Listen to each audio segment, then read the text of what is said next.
រឿងអ្នកមានសិលនិងអ្នកមានពូជ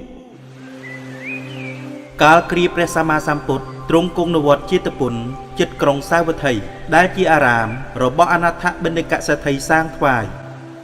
មានព្រាហ្មណ៍ម្នាក់បានធ្វើការពិសោធន៍ថារវាងសិលនិងពូជពង្សតើមួយណាមនុស្សគោរពជាងមនាលព្រាហ្មណ៍ហេតុអ្វីបានជាអ្នកធ្វើដូច្នេះបបិទ្ធព្រះអង្គដ៏ចម្រើនខ្ញុំព្រះករុណាធ្វើនេះគឺដើម្បីពិសោធន៍មើលថាតើរវាងសិលនិងពូជពង្សមួយណាដែលមនុស្សគោរពជាង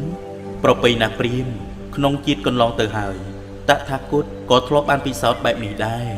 បើដូច្នេះសូមព្រះអង្គមេត្តាសម្ដែងចែកទានដើម្បីបានជាទីកើតឡើងនៃបញ្ញាដល់ខ្ញុំព្រះករុណាផងណ៎ហើយព្រាហ្មណ៍ចូលអ្នកត្រង់ត្រាប់ស្ដាប់ដោយយកចិត្តទុកដាក់ចុះក្នុងការកន្លងទៅហើយ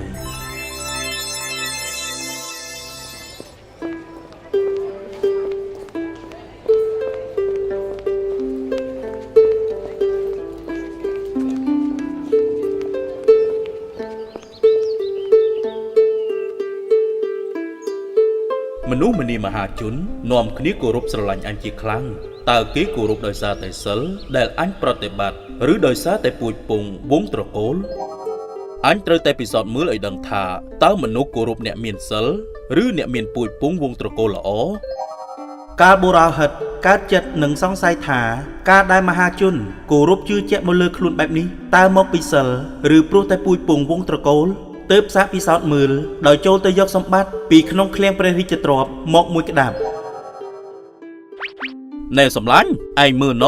លោកបរោហិតមកយកព្រះរាជទ្រព្យហើយអូតាមពិតលោកបរោហិតគឺជាអ្នកកាន់សិលយ៉ាងតឹងរឹងខ្ជាប់ខ្ជួនណាស់មិនជាបញ្ហាអ្វីទេ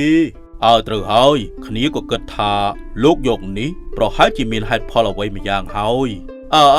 បើសម្លាញ់ទាំងពីរថាដូច្នេះហើយគ្នាក៏មិនមានយោបល់អ្វីដែរអញ្ចឹងតែក្រោយមកលោកបរោហិតក៏មកយកថែម2-3ដងទៀតទើបពួកមន្ត្រីប្រចាំការគិតថាលោកបរោហិតប្រហែលជាដាច់សិលអស់ហើយពួកគេក៏ចាប់ចងដៃនាំទៅថ្វាយព្រះរាជាឲ្យដាក់ទោសដោយបណ្ដាអាក្រោសពេញទីក្រុងណែអ្នកទាំងឡាយឃើញទេនេះគឺជាលោកបរោហិតដែលអ្នកទាំងឡាយគោរពស្រឡាញ់អត់ទោសផងតើលោកបរោហិតមានកំហុសអ្វីដែរគឺថាលោកបរោហិតនេះបានលួចនៅព្រះរាជទ្រព្យរបស់ព្រះរាជាណាបរោហិតនេះធ្លាប់តែមានសិលពេលនេះបានដាច់សិលអស់ហើយដូច្នេះយើងនឹងនាំទៅថ្វាយព្រះរាជាឲ្យកាត់ទោសជាក់ស្ដែងនៅតាមផ្លូវលោកបរោហិតបានឃើញគ្រូចាប់ពស់យកមកចន្លោះលេងយ៉ាងក្អាកក្អាយក៏ពោលពាក្យដាស់តឿនប៉ុន្តែគ្រូពស់មិនចាប់អារម្មណ៍នឹងសម្ដីបរោហិតទេ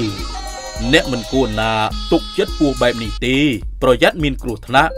អ្នកគឺជាចោរតើយើងគួរជឿតាមសម្ដីអ្នកដែរឬទេពស់នេះជាពស់មានសិលហេតុនេះវាពិតជាមិនចឹកយើងទេពេលមន្ត្រីនាំខ្លួនទៅគាល់ព្រះរាជាព្រះអង្គក៏បញ្ជាឲ្យដាក់ទោសឃ្លាមទើបបរោហិតជឿថាការប្រតិបត្តិសិលគឺជាអ្វីដែលមនុស្សគោរពជាងពូជពង្សវង្សត្រកូល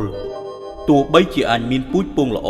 ខ្ពង់ខ្ពស់ក៏នៅត្រូវដាក់ទោសដោយសារតែការធ្វើខុសផងដែររីឯសត្វពស់ដែលមានត្រកូលថោកទាបតែមានសិលវាក៏ទទួលបានការសរសើរនិងជឿជាក់បបិទ្ធព្រះអង្គដ៏ចម្រើនការដែលទូលបង្គំធ្វើបែបនេះគឺដោយសារតែចង់ដឹងថារវាងសិលនិងពូជពង្សវង្សត្រកូលតើមួយណាមនុស្សគោរពជាងឥឡូវនេះទូលបង្គំដឹងហើយថា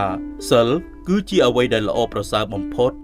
ណ៎ហើយបរោហិតអ្វីត្បិតរឿងនេះគឺជាការពិសោធន៍ពិតមែនប៉ុន្តែក៏ចាត់ទុកថាខុសទៅហើយដូច្នេះការជាប់ពិន័យត្រូវតែមានយើងដកអ្នកចេញពីតំណែងជាបរោហិតចុះពេលទទួលការដាក់ទោសចប់សពគ្រប់ហើយបរោហិតនោះក៏ចេញទៅបួសជាឥសីលុះអស់ព្រះជន្មាយុទៅអ្នកដែលគេទទួលស្គាល់ថាជាអ្នកមានសិលអ្នកនោះមានឈ្មោះថាជាអ្នកដែលល្អប្រសើរបំផុតសិលរមែងជាទីពឹងនៃជនទាំងឡាយហើយវាមានក្លិនក្រអូបផ្សាយទៅកាន់ទីបញ្ច្រាស់ខ្យល់